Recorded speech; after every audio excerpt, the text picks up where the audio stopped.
वंगाला रागनी। Alipur road Calcutta. अपनी कोठी के बरामदे में रॉकिंग चेयर पर बैठी कुमारी उमा राय बिल्कुल अपनी मरहूमा वालिदा लेडी परितोष राय मालूम हुई।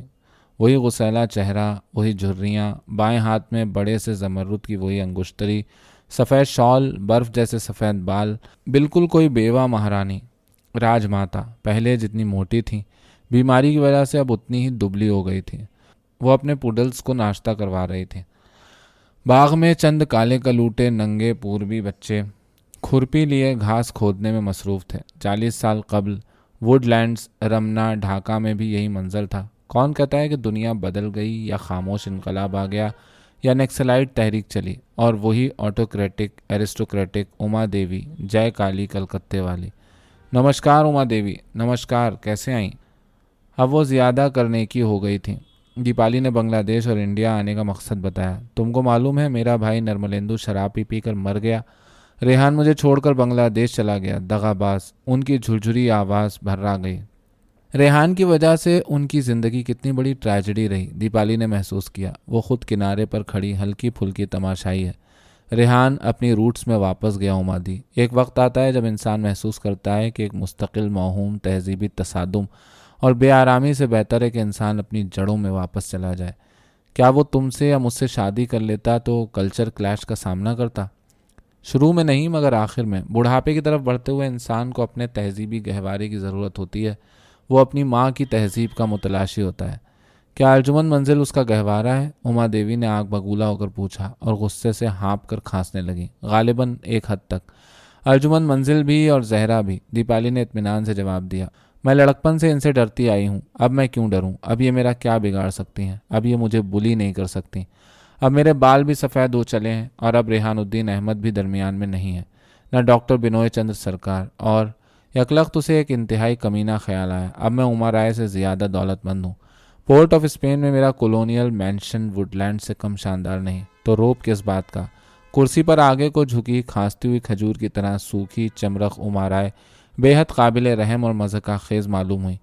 क्या हमें इन सब को माफ़ कर देना चाहिए जिन्होंने हमें अजियतें पहुंचाईं? क्या यास्मीन ने भी माफ़ कर दिया था? शिवा शिवा। मैंने रेहान को हर हाल में देखा और उसका साथ दिया, उमा खांस खांस कर कह रही थी। जंग से पहले के लंदन में तालिब इल्म, ढाके में बाउल फ़कीर के भेस में अंडरग्राउंड इनकलाबी, आदर्शवादी, रोमांटिक, पार्टीशन के बाद कलकत्ते में सरगर्दा परेशान हाल, फिर कामयाब लीडर, चंद रोज़ा मिनिस्टर, और अब तुम उसे बांग्लादेश का नया टाइकून देख कर आ रही हो। अब वो मुझे मुद्दतों ख़त भी नहीं लिखता। पिछले दिनों उसका अमन परस्त शायर लड़का कलकत्ता आया था। मैंने टेलीविज़न के यूथ प्रोग्राम में उसे देखा। मुझसे मिलने तक ना आया। अचानक उन्होंने पैंतरा बदल कर कहा, दीपाली तुम बहुत खुशकिस्मत हो, तुम मुझसे हमेशा बाजी ले गई। आपका ऐसा ख्याल है उमा दीदी? उसने सुकून के साथ कहा। मालूम होता था मोहम्मडन स्पोर्टिंग और मोहन बगान के फुटबॉल मैच के खात्मे पर दो खवातीन खेल के मुतालिक तबादला ख्यालात कर रही हैं। अलम एक मुहीब सियाह परिंद के मानिंद उड़ता हुआ आया और सर झुकाकर पर फैलाकर उनके नज़दीक बैठ गया। बहरा हाजिर हुआ। मिस साहब, गाड़ी तैयार है, चलो तुम भी मेरे साथ चलो, उमा राय ने दीपाली से कहा। वक्त का कपालिक खोपड़ियों की माला पहने, असा में घंटियां और झंडियां लगाए आगे आगे चल रहा है। क्लब नहीं, मंदिर, माँ के मंदिर। उमा राय पहले ला मजहब थीं, अब मजहबी हो गई थीं। ब्रह्मो ख़ानदान से ताल्लुक़ रखती थीं और एक भयानक बेजान ग्रोटेस्क मूर्ति की परस्तिश करने के लिए जा रही थी। उनमें और जाहिल भुतारनी देवी में ज़िंदगी ने क्या फ़र्क बाकी रखा? वो दोनों बरामदे की मरमरी सीढ़ियाँ उतरकर कार में बैठीं। काली घाट? शौफर ने दरियाफ्त किया। नहीं, बेलूर, मालकिन ने जवाब दिया। बेलूर मठ के एक मरमरी हॉल में दुर्गा की बड़ी मूर्ति के सामने संध्या की आरती उतारी जा रही थी। बाहर अहाते में चंद तिलकधारी यूरोपियन और अमेरिकन सन्यासी टहलते फिर रहे थे। फाटक पर काली की खौफनाक तस्वीरें बिक रही थीं। पूजा के बाद वो दोनों बाहर आईं। एक तरफ दरख्तों का झुंड था, डालियों पर बंदर झूल रहे थे। एक पेड़ के नीचे घने सियाह बालों का जूड़ा कनपटी पर बनाए एक योगिनी ध्यान में महव आंखें बंद किए बैठी थी। भैरवी और बादलों को खींचने वाली मेघ रंजनी राग के मानिंद वंगाली या बंगाली भैरव राग की एक बहुत कदीम प्राचीन बंगाल की रागनी है। सारे राग रागनियों की तरह उसके नाद माया रूप से अलहदा उसके देवता माया रूप या साइकिक पैकर का भी तस्वुर किया जाता है। यूं कि बंगाली रागनी शिव की एक योगिनी है जो घने वन में अपनी कुटी के सामने एक मृगशाला पर बैठी है। दरख्तों पर बंदर और मृगशाला के पास एक शेर बबर मौजूद है। बेलूर मठ के कुंज में बैठी ये बंगाली रागनी नहीं थी, कोई मामूली कमज़ोर औरत थी जिसने शायद अपने घरेलू मसाइल से तंग आकर या बेवा होने के बाद संन्यास ले लिया होगा, या वो बाल विधवा थी, या क्या पता वो सचमुच की आरिफा हो। दीपाली ने हैरत से सोचा। वो और उमा राय कुंज से गुजरकर एक सुनसान सहल में दाखिल हुई। वहाँ भी मुकम्मल सन्नाटा था। वो एक मुंडेर पर बैठ गईं। उमा राय ने अपने सैंडल्स नीचे गिरा दिए, पाँव मुंडेर पर रख लिए, मुराकबे के अंदाज में बैठ गईं। दीपाली ने भी अपने सैंडल्स नीचे गिराए, पाँव मुंडेर पर समेट लिए। उन दोनों के जूते संगी सपाट ज़मीन पर इधर उधर पड़े नहायत मज़ा खेज़ और काबिल रहम मालूम हुए। दीपाली ने सर उठाकर ऊपर देखा। एक लंगूर दरख्त की शाख पर बैठा उसे बड़े गौर से मुलायजा कर रहा था। काल रात्रि, दीपाली ने हंसकर कहा। कौन? उमा देवी ने चौंक कर दरियाफ्त किया। कोई नहीं, दीपाली ने ज़रा कमीनेपन से कहा। काल रात्रि शिव के घर का एक भुतना लंगूर के रूप में आपसे कुछ कहना चाहता था, गायब हो गया। उस दहशतनाक भूरे क्वाड्रेंगल में चारों तरफ आजहानी मठधारियों के खाली हुजरे बहुत पुरस्रार मालूम हो रहे थे। उनके खाली पलंगों के ऊपर उनके खड़ाऊं रखे थे। हम अपने जूते दुनिया में ही छोड़ जाते हैं। सामने चौड़ा दरिया बह रहा था। दरिया काली और भैरव के 10-10 हाथों के मानिंद बाहें फैलाए काल की सतह पर बह रहे हैं। निर्वाण की क्या ज़रूरत है? किसी ने कहा था। पानी पानी में मिल गया। मैं शक्कर बनना नहीं चाहता, शक्कर खाना चाहता हूँ। उसकी याद खुशबू का भेस बदलकर हज़ारों मील दूर रेन ट्री के साये में ट्री टिप हाउस के नीचे भी पहुँचेगी। ओ रंगीन नाव वाले माझी, न तू ज्वार के साथ आया न भाटा के साथ। शहद जैसे चैत के महीने में कोयले कूकी, पूस की चांदनी में मछेरे मछली पकड़ने गए, पुष्प बन में भंवरे गूंजे। मोहब्बत की बावली नौका खुशकी पर भी चलती है। गलत, बिल्कुल गलत। एक कत्ल कर दी गई, एक ने खुदकुशी कर ली। एक जिला वतन है। और उमा राय बरगद तले मुंडेर पर बैठी सर झुकाए आहिस्ता आहिस्ता धौंकनी की तरह खांस रही हैं।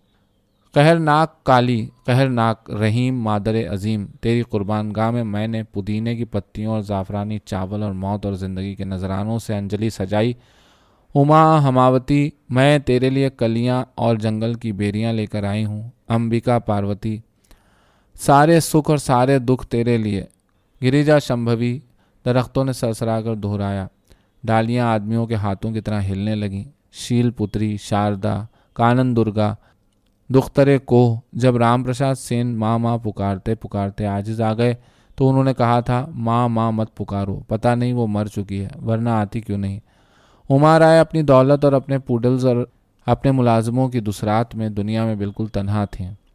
अचानक उन्होंने सर उठाकर बड़े इस्तिराब से कहा, मुझे कोई अच्छी खबर सुनाओ। मेरी ज़िंदगी में अच्छी खबरें बहुत कम हैं।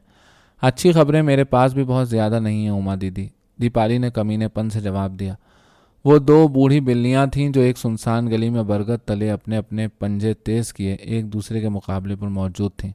चंद लम्हों बाद दीपाली ने कहा, जहाँ आ रहा माँ अपने सारे ख़ानदान की गोली से उड़ा दी गई। और कोई बुरी खबर सुनाओ। यास्मीन मजीद ने खुदकुशी कर ली। और इससे पहले जहाँ आ रहा की छोटी बहनें हवाई जहाज़ के हादसे में हलाक हुईं। एलेप्स के पहाड़ों पर जहाज़ गिरा, उनकी लाशों का पता तक न मिला। वो एक मुर्दा खाने के मॉर्बिड चौकीदार की तरह अब ज़रा तफसील से बयान करने लगी। और जहाँ आ रहा जब मारी गई, उसके खून के छींटों से सारा कमरा लाल हो गया और उसका भेजा निकलकर दीवार से चिपक गया। और नवाब कमरुज़्ज़मा को काट कर टुकड़े टुकड़े। और कोई बुरी खबर सुनाओ। मेरे बाबा, आपके साबिक हैंडसम मंगेतर बिनोय चंद्र सरकार कैंसर से मरे। बहुत सख्त तकलीफ से जान निकली। आखिरी वक्त में उनकी शक्ल देखी न जाती थी। और उनसे 2 साल पहले मेरी फूफी भूतारनी देवी अंधी होकर मरी और इतना शदीद ब्लड प्रेशर के पागलों की तरह चीखती थी। और कोई बुरी खबर सुनाओ। और आप सामने देख रही हैं, वो उधर देखिए, प्रेतों के मुंह से आग निकल रही है। सूची मुख भूत आपके ताक़ुब में और मेरे ताक़ुब में। ज़माना मगरूर इंसानों को कुचल कर रख देता है। अब तुम काली के रूप में मेरे सामने जाहिर हुई हो। उमा राय ने खायफ होकर कहा, हम अपनी अपनी जूनें इसी तरह भुगताएंगे। काली भी मर चुकी है। सूरज ठंडा पड़ने वाला है। दीपाली ने सर्द मेरी से जवाब दिया। मैं अपने बाप और फूफी की राख लेकर हरिद्वार जा रही हूँ। रास्ते का अंत वही है। सुनिए उमा देवी, बेलूर मठ के सन्यासी क्या गाते हैं, मैं आपको सुनाऊं। दुनिया के इस हाट में माँ बैठी अपनी पतंग उड़ा रही है। लाखों डोरों में से वो एक डोर काट देती है और जब पतंग कट कर बेकरां वुसत में पहुंच जाती है तो माँ हंस कर ताली बजाती है।